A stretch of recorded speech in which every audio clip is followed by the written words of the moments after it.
There's this town. It's a quiet village. Every day is like the one before. I can see what's happening. What? And they don't have a clue. Who? You dream about going up there. But that's a big mistake. Maybe she's right. I just don't see how a world that makes such wonderful things could be bad. Now, let's get down to business and defeat the Huns.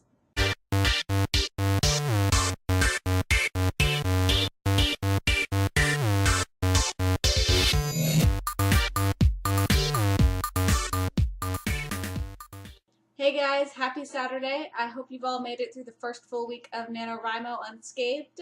I'm a little bit behind, but am hoping to catch up over the weekend. If you are too, don't give up. You can totally do it. So today we're going to wander a little far from the YA path because, contrary to how the song goes, I will say I'm in love. I'm in love with all things Disney. So I spent way too much time this week on Tumblr looking up Disney tattoos that I will probably be too chicken to ever get. But I really do love Disney that much.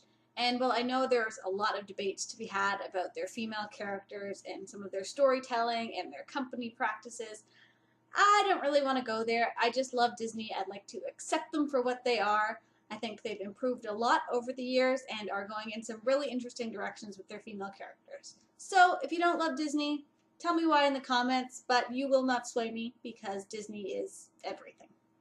Now, this isn't originally what I was going to talk about in this video, but doing all this thinking about Disney and trying to tie it into YA, I came up with an interesting connection that I think ties the two together pretty nicely.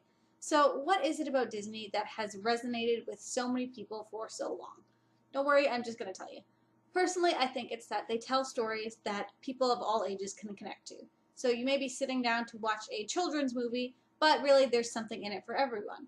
And there's a pretty clear connection to be made between that and the really big YA titles over the last decade.